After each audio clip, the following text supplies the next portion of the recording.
Assalamualaikum warahmatullahi wabarakatuh. Bismillah, alhamdulillah, assalatu wassalamu ala rasulillah. La hawla wa la quwwata billah wa ba'du. Ila hadratin nabiyil mustafa Muhammadin sallallahu alaihi wasallam wa alihi wa azwajihi wa auladihi wa dhurriyyatihi al-kiram.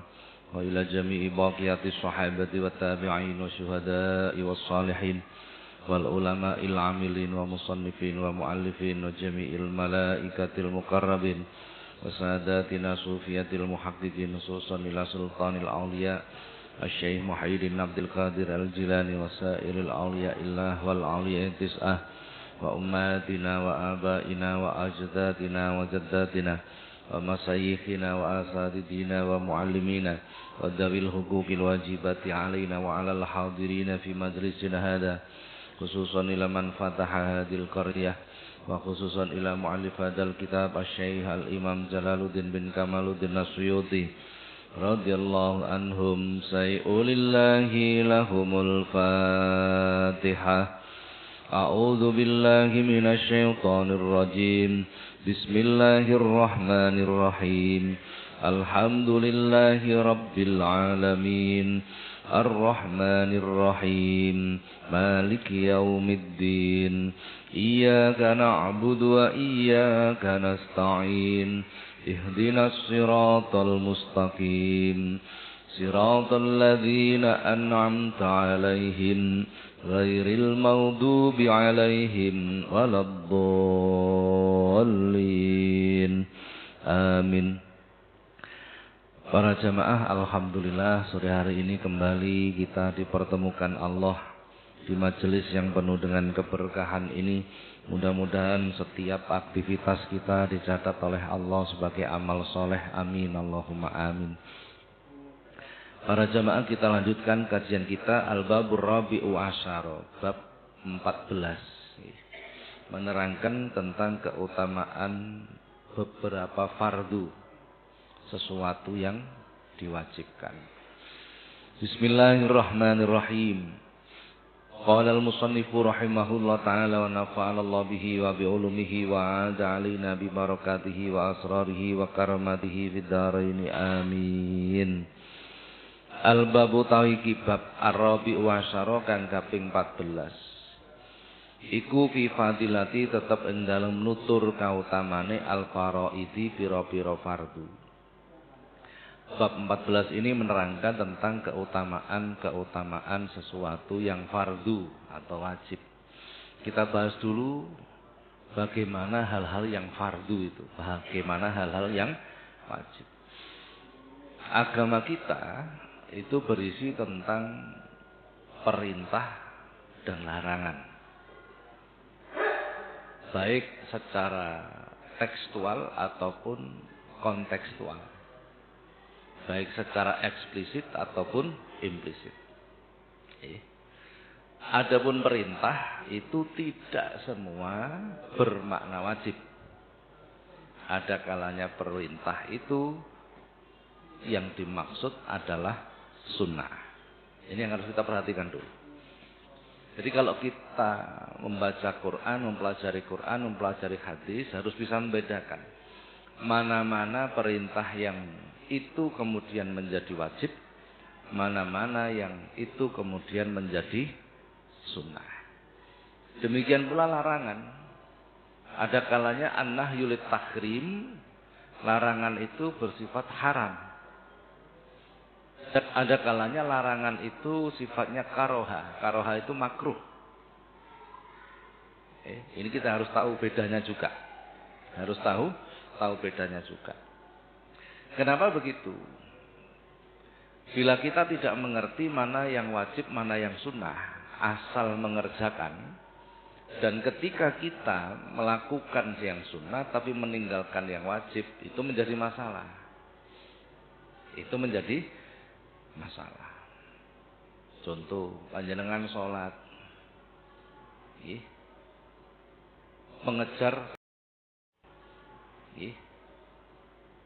mengejar kesunahan, membaca doa iftitah, hukumnya apa itu? sunnah. Membaca Fatihah hukumnya wajib. Membaca surat setelah Fatihah hukumnya sunnah. Kan ngoten nggih? Kemudian kita melakukan rukuk, sujud dan lain sebagainya. Tetapi melakukan kesunahan-kesunahan di dalam setiap gerakan sholat. Rukuk membaca bacaan rukuk, apa hukumnya itu? Sunnah. Iktidal membaca bacaan iktidal hukumnya sunnah. Tetapi meninggalkan tumak ninah. Padahal tumak ninah itu hukumnya wajib. Maka tidak sah sholat kita. Jadi kalau kita melakukan ibadah apapun, yang harus diperhatikan adalah yang wajib dulu. Harus itu. Sehingga kita tidak meninggalkan sesuatu yang wajib. Nah, tumak ninah ini banyak yang tidak paham. Tumak ninah itu as-sukutu ba'dal harokah. Berdiam setelah bergerak. Sami Allahu liman hamidah. Diam dulu. Baru Rabbana lakal hamd. Atau diamnya setelah bacaan. Sami Allahu liman hamidah Rabbana lakal hamd dan seterusnya. Sebelum berganti gerakan diam dulu sebentar. Bila ini ditinggalkan maka tidak sah sholat kita. Karena meninggalkan kewajiban. Ini yang sering terjadi problem di masyarakat. Sering jadi masalah. Gitu, nih. Jadi meninggalkan yang wajib, mengejar sesuatu yang sunnah. Dalam hadis qudsi bahkan yaqulullah azza wa jalla ma taqarrab ilayya 'abdi bi syai'in ahabbu ilayya mimma aftaradtu 'alaihi wala yazalu 'abdi yataqarrabu ilayya bin nawafil hatta uhibbuhu. Allah menyampaikan dalam hadis qudsi, tidaklah seorang hamba itu mendekat kepadaku melainkan dengan melakukan sesuatu yang aku wajibkan. Jadi syarat untuk bisa dekat kepada Allah itu melakukan kewajiban. Kelanjutan hadis, wala yazalu 'abdi yataqarrabu ilayya bin nawafili hatta uhibbuhu. Dan seandainya seorang hamba itu tidak berhenti melakukan kesunahan, maka aku akan mencintainya. Beda. Untuk mendekat itu melakukan fardu, untuk menjadi hamba yang dicintai Allah dengan kesunahan. Kok ngelakoni sunnah ninggal sing wajib? Ya enggak jadi disenangi Gusti Allah, karena tidak bisa mendekat kepada Allah. Ada nih. Contohnya banyak sekali. Banyak sekali. Sehingga dalam beragama itu kita harus punya wawasan yang cukup luas. Panjenengan ngelakoni tolabul ilmi, ngaji tolabul ilmi. Hukumnya apa tolabul ilmi? Nah ini yang banyak orang tidak tahu. Ini fardhu, nemen wajibe, nemen wajibe. Loh betul. Jadi saya punya rutinan di Masjid Asasul Akmal, saya sebut namanya. Ngajinya habis maghrib. Karena di situ jadi kalau ngaji itu tanya jawab itu banyak sekali. Sampai adzan isya itu lewat 15 menit, 20 menit gitu. Saya lanjutkan ngajinya. Suatu ketika itu ada yang protes. Pak Ustadz ini gimana? Waktunya sholat kok enggak berhenti? Waktunya sholat kok tidak berhenti? Saya tidak menerangkan. Karena begitu itu tidak perlu diterangkan. Tidak perlu diterangkan. Tapi menerangkannya waktu pengajian. Sehingga didengarkan oleh banyak. Makanya saya jawab. Ya nanti ditanyakan saja kalau waktu pengajian. Nah akhirnya waktu ngaji bertanya lagi. Saya terangkan. Dalam beragama itu harus mengerti mana yang lebih utama. Suatu ketika Imam Malik bin Anas itu keluar dari rumahnya menuju masjid untuk sholat zuhur. Salah satu murid utama beliau namanya Muhammad bin Idris As-Syafi'i itu sedang mengajar. Begitu mengetahui gurunya ini berjalan ke masjid, langsung ditegur oleh Imam Malik bin Anas. Syafi'i, apa kamu tidak tahu mana yang lebih utama? Duduk lagi dilanjutkan lagi mengajar. Duduk lagi dilanjutkan lagi mengajar. Ini sudah jelas. Al ilmu imamul amal. Ilmu itu adalah pemimpin dari amal. Begini-begini ini banyak yang tidak tahu. Banyak yang tidak tahu. Saya ngaji rutin di Masjid Baitul Ma'mur. Subuh ngaji sampai biasanya berakhir jam setengah 6 kurang lebih lah. Padahal jam 5 itu waktunya tuluk. Apa tuluk itu? Matahari terbit. Akhirnya peserta yang ngaji itu melakukan sholat. Dengan dalil sholat di masa itu sebagaimana orang melakukan ibadah umroh, tamatan atau haji yang sempurna. Suatu ketika itu saya biarkan saja. Suatu ketika ada yang bertanya, bagaimana hukumnya, Pak? Bagaimanapun apapun tetap lebih utama tholabul ilmi. Begini ini banyak yang tidak tahu. Jadi meninggalkan yang wajib, melakukan yang sunnah. Meninggalkan yang wajib, melakukan yang sunnah. Apa mungkin bisa mendekat kepada Allah bila melakukan hal seperti itu? Kan tidak mungkin. Maka perlu dalam hal ilmu itu wawasan yang luas. Wawasan yang luas. Sudah. Wakila min alamati tiba'il hawa al-musyara'atu ilan nawafilil khairat wa taqasulu bil qiyami anil wajibat. Salah satu tanda seseorang itu mengikuti hawa nafsu adalah mereka bersemangat melakukan ibadah yang sunnah tetapi bermalas-malasan melakukan ibadah yang wajib. Itu salah satu tanda mengikuti hawa nafsu. Jadi tidak mesti orang ibadah ngetu itu baik, tidak mesti. Tidak mesti. Saya berikan contoh. Panjenengan sowan nang gone ustaz terus diceritani. Dilalah duwe masalah. Iki dilakoni. Amalan ini dilakukan habis subuh. Umpamane maca Fatihah ping 41 bar subuh. Insyaallah diberikan kemudahan. Umpamane begitu.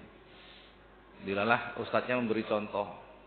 Ini kemarin santri saya begini masalahnya. Dibaca 2 minggu masalahnya selesai.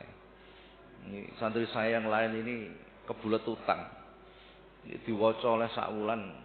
Sekarang utangi lunas dan sebagainya. Akhirnya dilakoni. Getu maca Fatihah tapi salat subuhe asal-asalan. Salat subuhe itu namanya al-musyara'atu ilan nawafilil khairat wa taqasulu bil qiyami anil wajibat.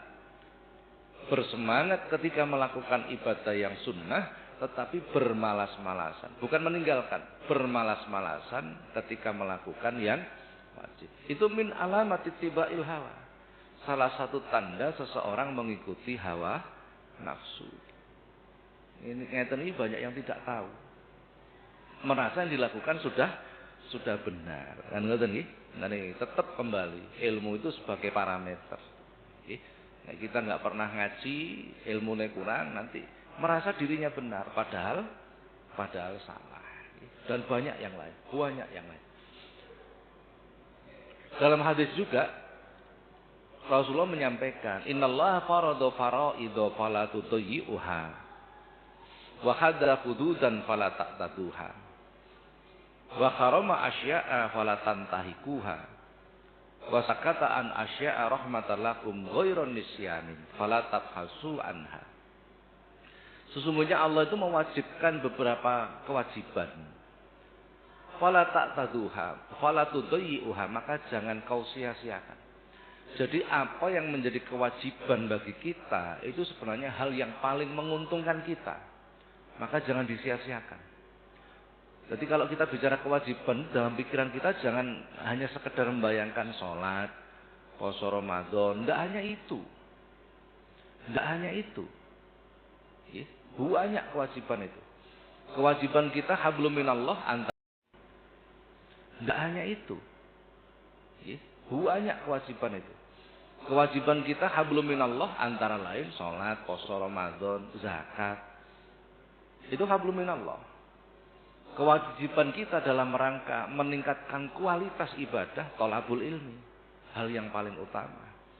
Kewajiban kita dalam aspek sosial, banyak kewajiban kita pada tetangga, kewajiban kita pada orang tua, kewajiban kita pada istri dan anak dan lain sebagainya. Ini semua ranah kewajiban.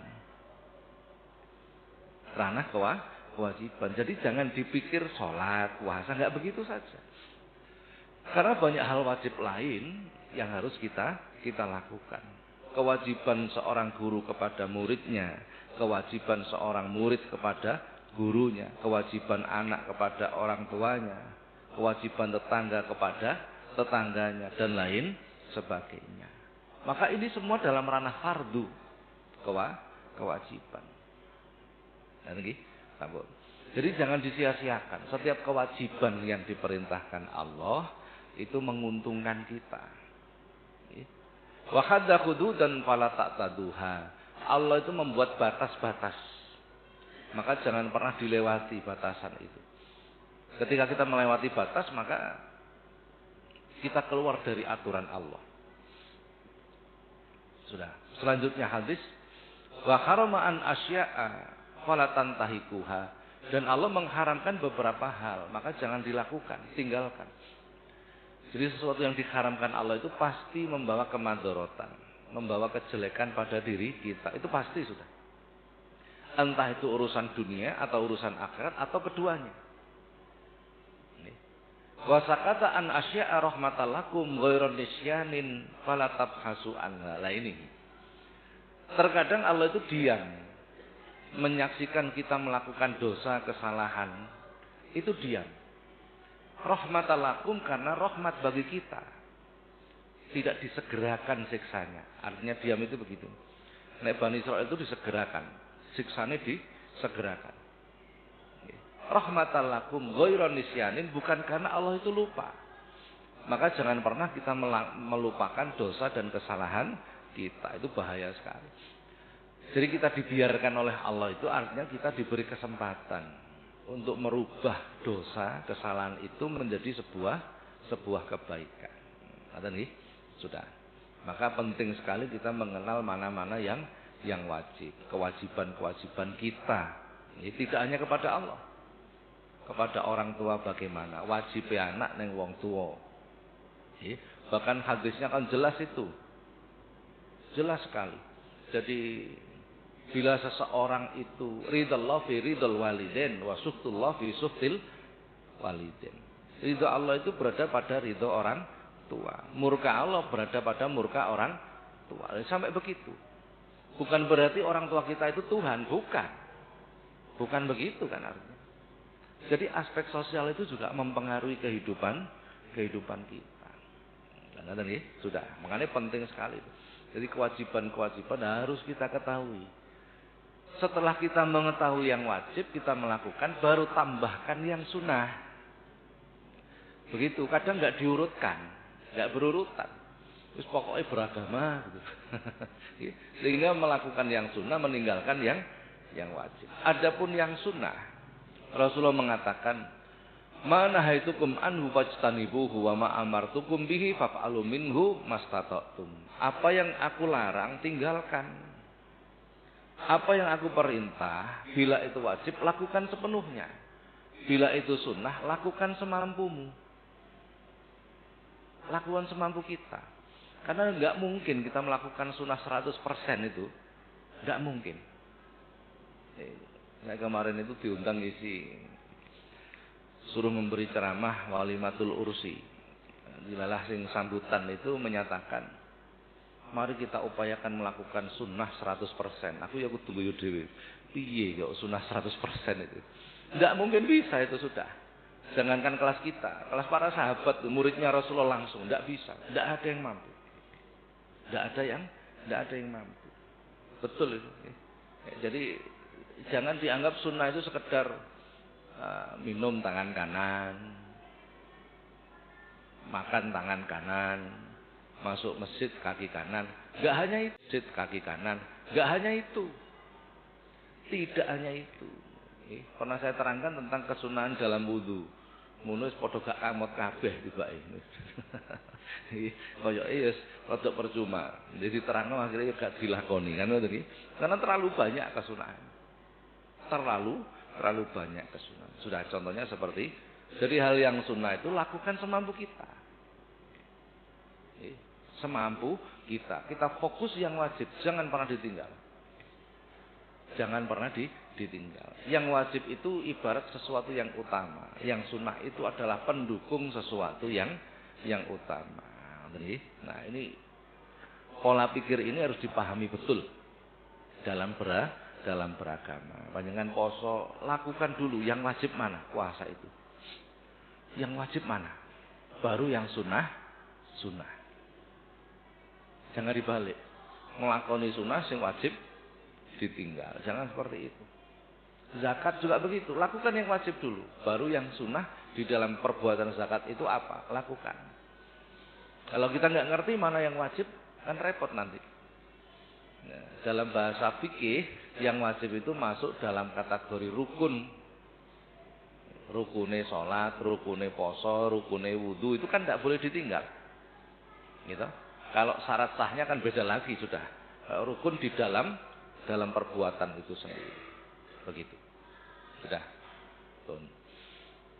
Kita lanjutkan hadis yang pertama. Faqala Nabi sallallahu alaihi wasallam lan dawuh Kanjeng Nabi sallallahu alaihi wasallam, "Bunyal Islamu." Den tegakake apa al Islamu Islam ala khamsin ing tese 5. Rupane 5 syahadati. Persaksen an la ilaha illallah ing sedune ora ana pangeran iku maujud illallah kejaba mung Gusti Allah.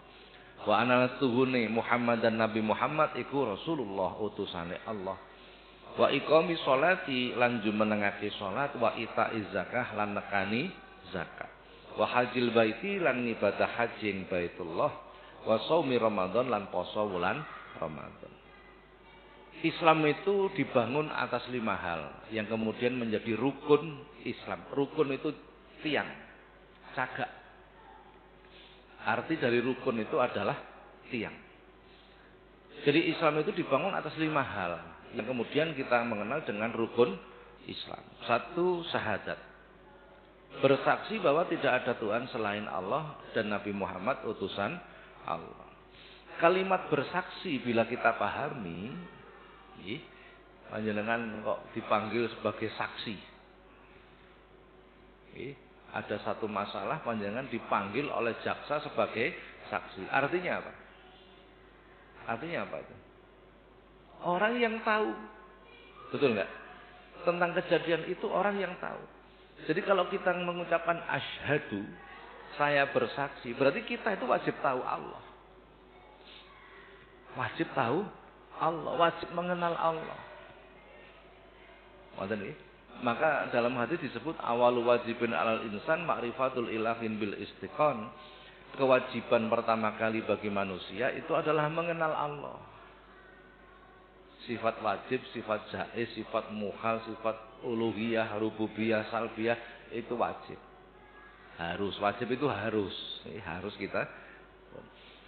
Wa anna Muhammadar Rasulullah dan bersaksi bahwa Nabi Muhammad adalah utusan Allah. Bersaksi lagi kalimatnya. Berarti kita harus mengerti betul bahwa Nabi Muhammad itu utusan Allah. Sudah. Ini artinya adalah ketauhidan, akidah. Kaitannya dengan akidah. Syahadatain 2 kalimat syahadat itu kaitannya dengan akidah. Wa iqami sholati lan jumenengke salat, mendirikan salat. Mesti redaksinya begitu nih, baik Quran atau hadis sama. Aqimis shalah, yuqimus shalah, iqamatus shalah. Tidak ada satupun kalimat yang mengatakan ikmalus shalah. Kerjakan salat, tidak ada. Lakukan salat, tidak ada. Semua mesti perintahnya dirikan salat. Ini yang harus kita perhatikan. Jadi sholat itu tidak boleh asal, tapi harus mendirikan, membangun nilai-nilai sholat. Sudah. Artinya apa? Orang yang mendirikan sholat itu Setelah mereka mempelajari bahwa benar Allah itu satu-satunya Tuhan, setelah mereka mempelajari bahwa benar Nabi Muhammad itu adalah Rasulullah, mempelajari dari keilmuan, kemudian mereka membangun hubungan baik dengan Allah melalui sholat. Jadi sholat itu hubungan direct, hubungan yang langsung dengan Allah. Itu perlu dibangun terus. Dibangun terus. Makanya menggunakan kalimat aqimis sholat. Bukan ikmalu sholat. Jadi membangun hubungan baik dengan Allah melalui sholat. Wa ita'iz zakah, dan mengeluarkan zakat. Artinya apa? Mengeluarkan zakat itu membangun nilai kepedulian, aspek sosial. Tidak hanya mengeluarkan zakat, tapi membangun nilai kepedulian. Ini yang banyak dilupakan. Akhirnya masjid-masjid bersaing akeh-akehan zakatnya oleh piro. Masjidku oleh 2 ton, masjidku 5 ton. Hanya itu. Tapi tidak membangun nilai kepedulian masyarakat kepada orang lain. Padahal ini yang dimaksud. Beberapa pertemuan kami menyampaikan bahwa beragama itu, ayo kita tingkatkan memahami maqasidul ibadat, maksud di dalam ibadah. Jangan hanya mengerjakan ibadah. Jadi kita diwajibkan zakat itu sebenarnya kita diperintah membangun nilai kepedulian kita kepada orang lain. Panjenengan ngetokke zakat sampai 1 miliar, tapi nek gak kenal tonggo, ancamane yo neraka. Ancamane neraka. Betul itu. Jadi bukan begitu maksudnya. Jadi bukan apa yang dikeluarkan, bukan. Tetapi bagaimana nilai kepedulian kita kepada orang lain. Ini yang banyak ditinggalkan. Nah, ini Rasulullah mengatakan, Quran di akhir zaman itu hanya bacaan saja. Ibadah di akhir zaman itu hanya casing saja. Ibadahnya tidak pernah meresap ke dalam jiwa, karena tidak bisa memahami maksud di dalam ibadah. Jadi, ya, sudah. Wa hajjil baiti, dan melakukan ibadah haji di Baitullah. Apa sih esensi ibadah haji itu? Ibadah haji nek panjenengan pirsani, panjenengan teliti tawaf, ngubengi Ka'bah, iku masih gak maca donga, tetep sah, betul enggak? Saiki ngoten. Masih meneng ae, tetep sah. Betul enggak? Berarti apa itu esensinya? Esensinya kita disuruh mempelajari, menteladani orang-orang soleh. Tawaf pertama kali itu dilakukan malaikat. Ketika Allah berencana menciptakan manusia. Inni ja'ilun fil ardi khalifah. Qalu ataj'alu fiha may yufsidu fiha wa yusfikud dima, dan seterusnya. Ketika Allah berencana menciptakan manusia, para malaikat itu mempertanyakan kebijakan Allah. Kenapa kau ciptakan makhluk yang suka berbuat kerusakan, menumpahkan darah, sedangkan kami para malaikat tidak pernah berhenti bertasbih, bertahmid. Kemudian Allah mengatakan, ini a'lamu ma la ta'lamun, aku luwih ngerti timbang awakmu. Malaikat ketakutan itu, karena seolah-olah ngajari Gusti Allah. Saking takutnya malaikat itu turun. Kemudian tawaf di Ars. Ini tawaf pertama kali. Berarti apa tawaf itu? Tawaf itu adalah pertama kali dilakukan malaikat karena merasa bersalah kepada Allah. Dengan membaca subhanallah walhamdulillah, subhanallah alhamdulillah. Ars goncang. Begitu ars goncang, Allah menciptakan tempat namanya Baitul Ma'mur. Oh ya, aja tawaf neng kene, neng kono wae, neng Baitul Ma'mur. Nah, akhirnya tawaf di situ para malaikat sampai hari ini tidak berhenti. Nabi Adam ketika dihukum Allah diturunkan ke bumi, numpak watu yang kemudian dikenal dengan Hajar Aswad, batu ditaruh, diupengi, tawaf lagi. Meniru perbuatan malaikat ketika merasa bersalah kepada Allah. Dengan membaca subhanallah walhamdulillah wala ilaha illallah ditambahi redaksinya. Zaman Nabi Ibrahim, ketika Nabi Ibrahim diperintah membangun Ka'bah, dibangun oleh Nabi Ibrahim, kemudian Nabi Ibrahim bertawaf di situ. Tawafin Nabi Ibrahim semangatnya itu adalah bukan lagi merasa bersalah, bukan, tapi litaqarrub ilallah, untuk mendekatkan diri kepada Allah. Dengan baca subhanallah walhamdulillah wala ilaha illallah Allahu. Terakhir Nabi kita melakukan tawaf ditambahi lagi subhanallah alhamdulillah wala ilaha illallah Allahu akbar wala haula wala quwata illa billahil aliyyil azim. Itu sejarah tawaf. Jadi ketika kita tawaf itu sebenarnya kita disuruh meneladani cerita-cerita ini semua. Cerita orang-orang soleh ini. Sa'i, ketika sa'i itu yang melakukan sa'i pertama kali itu siapa? Ibu Hajar, istrinya Nabi Ibrahim. Jadi tidak hanya diperintah menteladani para nabi rasul, bukan hanya itu, tapi seorang perempuan yang solihah kita diperintah meneladani. Nabi Ibrahim mengatakan, aku diperintah Gusti Allah, awakmu dikongkon manggon kene gurun pasir karo anak yang masih bayi. Apa kata istrinya? Kalau yang perintah Allah laksanakan. Coba bojone sampean. Aku diperintah Gusti Allah, awakmu dikon manggon nang Irian Jaya. Kira-kira bojone sampean muni piye? Dudu wong salihah ra iso, betul enggak? Lah, kita disuruh meneladani itu. Kemudian kita meniru, melayu-melayu Safa Marwah. Meneladani. Jadi esensi ibadah haji itu seperti itu. Lah wong-wong ora ya, kadang lu haji ku mengkono nang Hajar Aswad terus ndonga iki panggonan mustajabah. Kowe nek kepengin daganganmu laris ndonga nang kene. Hanya itu semangatnya. Sehingga lepas dari maqasidul ibadat. Ngoten nggih. Nah, sehingga keluar dari maksud beribadah. Nggih. Sa'i seperti itu. Maka ketika kita ibadah haji atau umroh, semangatnya itu adalah menteladani. Dikon ngiling-ngiling meneh bagaimana ceritanya malaikat, ceritanya Nabi Adam, ceritanya Nabi Ibrahim, cerita Rasulullah, cerita Ibu Hajar. Itu bagaimana? Diiling-iling kita menteladani mereka itu. Wa shaumi Ramadan, dan berpuasa di bulan Ramadan. Puasa itu dohirnya adalah menahan dari haus dan lapar mulai pagi sampai petang. Kan ngoten nggih, kemarin sudah kami terangkan. Adapun intinya adalah mujahadatun nafsi, pengendalian nafsu. Jadi tidak hanya asal gak mangan, gak ngombe.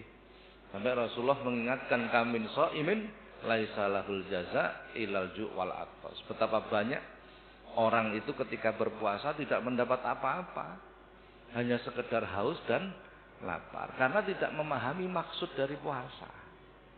Ini podo. Banyak orang sholat kamin qaimin laisa lahul jaza illa syaharu. Betapa banyak orang melakukan sholat tidak dapat apa-apa, kecuali mau melek ngono tok. Ya itu, ini harus kita pegang betul. Ya, jadi kita meresapi apa sih tujuan ibadah itu. Tidak hanya kaifiatul ibadat, tidak hanya sekedar tata cara ibadah, tapi maksud dari ibadah. Jadi sehingga maksud ajaran Allah seperti ini itu apa sih? Kalau kita mengetahui kita ibadah itu mesti nyaman. Bahkan kita ibadah itu menjadi senang akhir ibadah, karena mengerti maksudnya. Enggak sekedar teknis pelaksanaannya saja. Tidak hanya itu. Baik. Qala Ali al-Khawas, "Ma ja'alallahu al-mubaha illa tanfisan li bani Adam min masyaqqati taklif." Adapun perkara yang mubah itu diciptakan oleh Allah sebenarnya adalah memberi kesempatan kepada kita untuk istirahat. Jadi perkara yang mubah, apa mubah itu?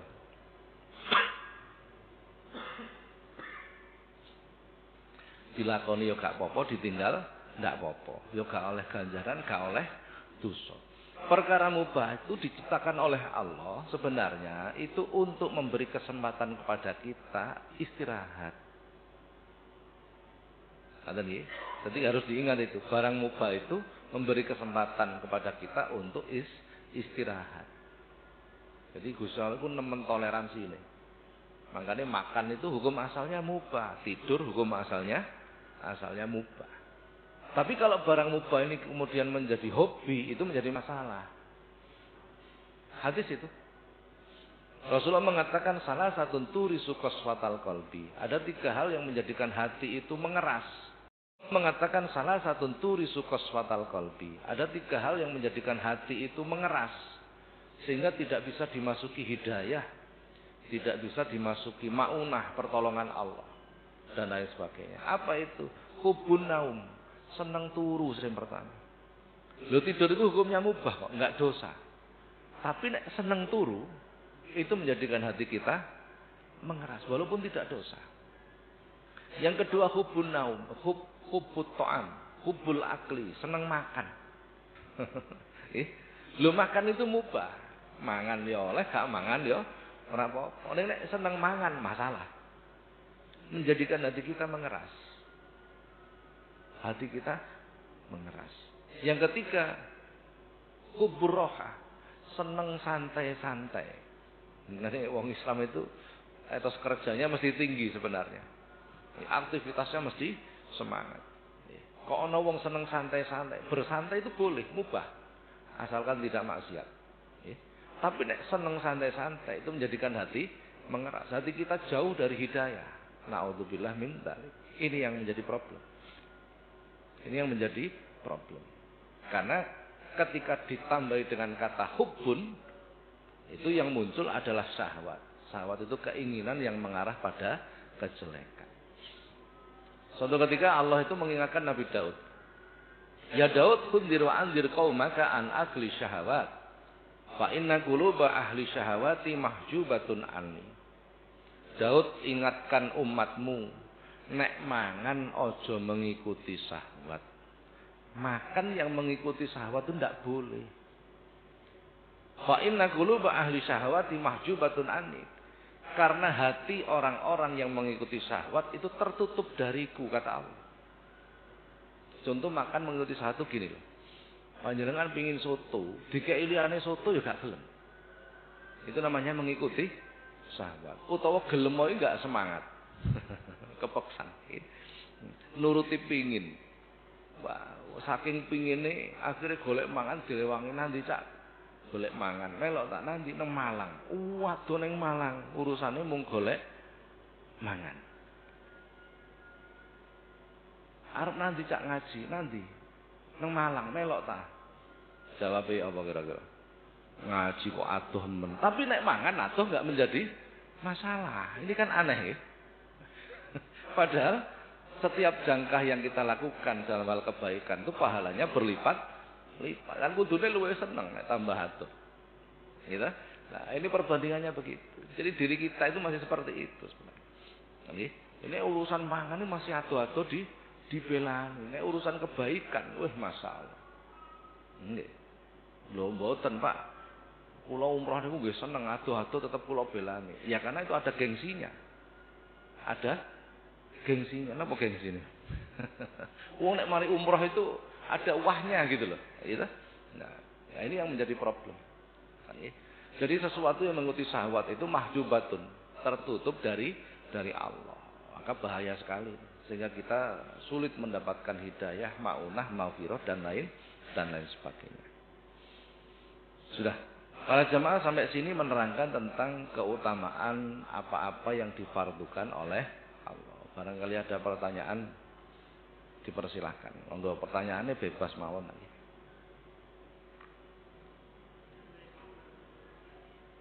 Waalaikumsalam.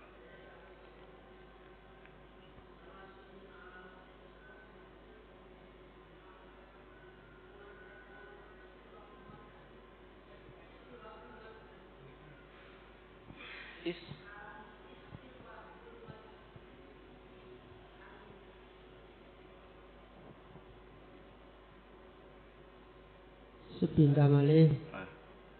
Salasun min alamatil ikhlas. Satu, istiwaul madhi yang kula tanyaaken niku apa? Istiwa'u madhi wa zammi. Oh. Istiwaul madhi wa zammi. Artinya, pengertiannya itu. Itu bacanya bukan istiwa'u mestinya.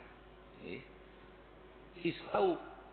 Nah, jadi adanya penyesalan Penyesalan atas kesalahan dan dosa yang dilakukan. Jadi itu termasuk min alamatil ikhlas, sebagian tanda ikhlas, sebagian tanda-tanda orang yang ikhlas. Jadi tanda orang ikhlas itu bila melakukan kesalahan itu menyesal, merasa berat dengan dosa yang dilakukan. Itu salah satu tanda orang yang ikhlas. Jadi kalau jenengan yang nglakoni dosa krasane enteng berarti durung ikhlas. Begitu. Ada yang lain? Matur suwun. Nggih. Wonten intune? Nggih. Assalamualaikum warahmatullahi wabarakatuh. Waalaikumsalam. Tadi Pak Ustadz bilang untuk salah satunya kewajiban itu tolabul ilmi. Nah, saya termasuk yang suka dengar ilmu-ilmu yang dari YouTube, Pak. Nah, ada yang bilang itu ilmunya enggak apa ya? Enggak manfaat katanya. Nah, sepertinya menurut saya, buat saya pribadi sebenarnya manfaat, tapi banyak yang bilang jangan ngaji dari YouTube deh, gitu bilangnya seperti itu. Saya mohon mohon pencerahannya dari Pak Ustadz. Terima kasih. Bagaimana belajar tolabul ilmi yang melalui media sosial, gitu kan lagi rame ini. Begini, saya kutip hadis. Rasulullah mengatakan, alaikum bimujalasatil ulama wastima'u kalamil hukama. Fa innallaha yuhyil qalbal mayyiti binuril hikmah kama yuhyil ardal mayyitati bima'il matar. Alaikum senantiasalah kalian bimujalasatil ulama, bermujalasah dengan para ulama. Perintahnya dalam hadis begitu. Senantiasalah kalian bermajelis dengan para ulama. Artinya duduk bermajelis dengan para ulama, artinya mendengarkan kajian. Wastima'i kalamil hukama, perhatikan benar apa yang disampaikan oleh orang-orang ahli hikmah. Fa inallah yuhyil qalbal mayyiti binuril hikmah, karena Allah akan menghidupkan hati yang mati dengan pancaran cahaya hikmahnya para ulama. Jadi panjenengan mujalasah, duduk dengan para ulama, mendengarkan ilmu, itu Allah menghidupkan hati yang mati. Kama yuhyil ardal mayyitati bima'il matar, sebagaimana Allah menghidupkan bumi yang mati melalui air hujan. Hadisnya jelas. Bagaimana kita belajar melalui medsos? Apakah boleh? Karena pertanyaannya apakah boleh? Boleh. Panjenengan belajar ilmu melalui media, televisi, medsos dan lain sebagainya. Ini apakah boleh? Boleh. Boleh. Apakah bisa paham? Mungkin bisa paham. Mungkin. Karena kadang di medsos itu dipotong-potong. Ini problemnya. Kadang dipotong-potong dan kadang tidak berurutan. Padahal beragama itu, mempelajari agama itu berurutan. Seperti anak sekolah itu, kelas 1, kelas 2, kelas 3 dan seterusnya. Apakah bisa paham? Mungkin. Jawabannya mungkin bisa paham. Bagaimana dengan keberkahannya? Lah, ini menjadi masalah. Kalau sudah keberkahan beda. Jadi karena perintah Rasulullah itu mujalasatul ulama untuk menghidupkan hati, karena intinya hati. Bukan kepahaman. Bukan kepahaman, sekali lagi, intinya hati, bukan kepahaman. Sebab Rasulullah mengingatkan al-ilmu ilmani. Fa ilmun fi qalbi fadzalika huwa ilmun nafi, wa ilmu 'ala lisani fadzalika hujjatullahi 'ala ibni Adam. Ilmu itu ada dua. Ada ilmu yang masuk ke dalam hati, itulah yang disebut dengan ilmu nafi, ilmu yang manfaat. Yang kedua, ilmu 'ala lisani. Ilmu yang nempel di lisan, dia paham, dia mengerti. Tetapi tidak meresap ke dalam hati. Fadzalika hujjatullahi 'ala ibni Adam. Inilah yang akan dituntut Allah nanti, pertanggung jawabannya. Jadi jawabannya begitu. Kalau ditanyakan apakah boleh? Boleh. Bahkan kita harus untuk menambah wawasan. Boleh. Cuman hati-hati, karena di medsos itu tidak terseleksi dengan tidak terseleksi dengan baik. Semua orang boleh ngomong di situ. Semua orang boleh ambil casing menjadi ustadz lah di situ. Kita nggak ngerti kapasitasnya seperti apa, kan begitu kan? Nah, harus hati-hati di situ. Jangan sampai kita pola pikir kita ternodai. Nun sewu. Saya basicnya itu perbandingan agama. Sehingga saya mempelajari macam-macam aliran. Baik internal Islam atau antar agama. Kata Rasulullah, illa wahidah, kecuali satu. Jadi sekarang kita tidak boleh ngomong yang penting Islam, tidak boleh. Karena Rasulullah mengatakan begitu. Berarti kita harus cari yang satu ini. Manhum ya Rasulullah, siapa mereka itu? Ma'ana alaihi wa ashabih, ahlus sunnah wal jamaah. Sudah, hadis mutafakun alaih, Bukhari, Muslim, Nasai, Abu Daud wa ghairihim. Jadi sekarang kita nggak boleh ngomong sing penting Islam, nggak boleh. Wong saiki ana wong ngakune Islam ngebomi wong kok. Betul nggak? Nah, ini kan problem. Nah, jadi kita harus selektif betul. Syiah itu terpecah menjadi 12 golongan. Syiah sendiri. Wah, banyak lah gitu. Khawarij terpecah menjadi sekian golongan. Maka kita kalau di media sosial harus hati-hati. Karena hal-hal ini yang harus kita seleksi. Begitu Bapak. Jadi kalau apakah boleh? Boleh. Apakah bisa paham? Mungkin bisa. Tapi kalau urusan keberkahan beda. Karena perintah Rasulullah itu mujalasatul ulama. Ini yang bisa menghidupkan hati kita. Menghidupkan hati. Nek atine urip gampang oleh hidayah Gusti Allah. Jadi begitu berarti. Sudah? Ada yang lain? Iya, monggo. Assalamualaikum. Yai. Waalaikumsalam. Bab thalabul ilmi fardhu, hukumnya wajib sangat. Terus seperti? Tapi di masjid itu kadang tempat saya Kedung Baru gitu. Ditambahin mungkin 20 menit. Apa itu? Ngajinya misalkan kita dengar adzan Isya masih lanjut sampai 20 menit atau 15 menit. Nalikane mireng adzan.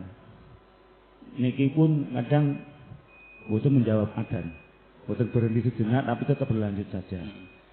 Niki dos pundi hukumnya? Langkah baiknya hukumnya apakah kita menjawab adzan dengan menurunkan adzan tersebut berhenti sejenak ataupun tanpa berhenti langsung lanjut sampai selesai. Matur suwun. Menjawab adzan itu hukumnya apa?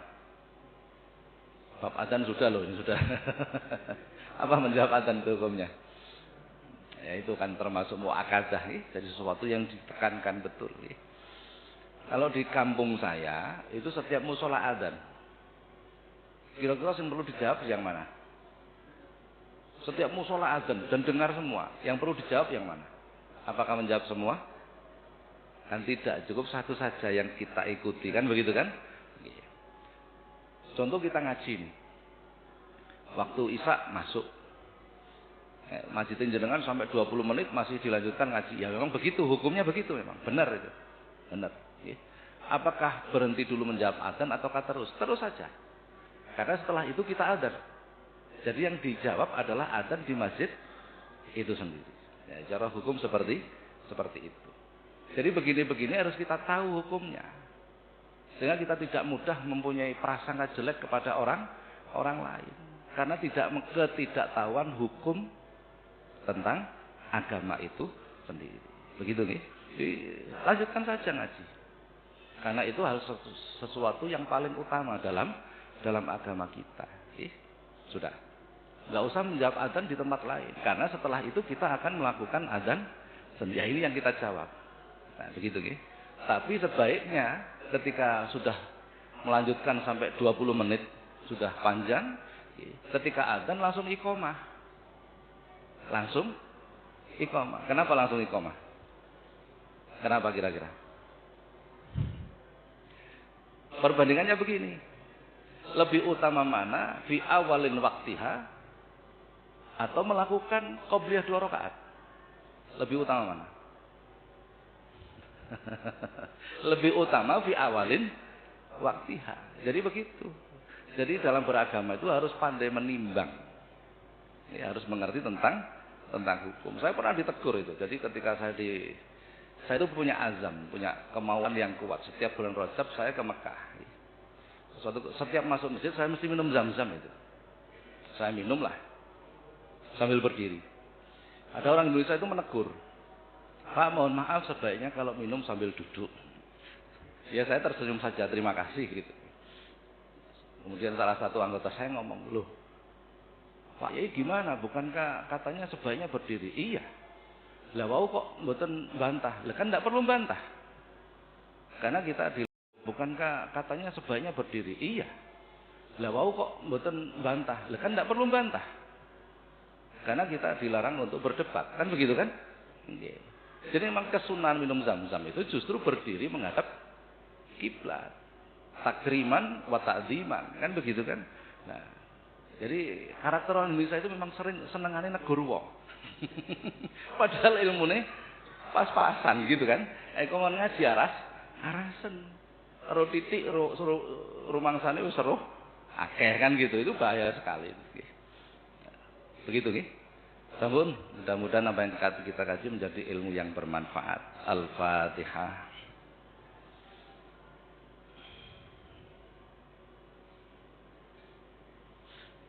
Assalamualaikum warahmatullahi wabarakatuh.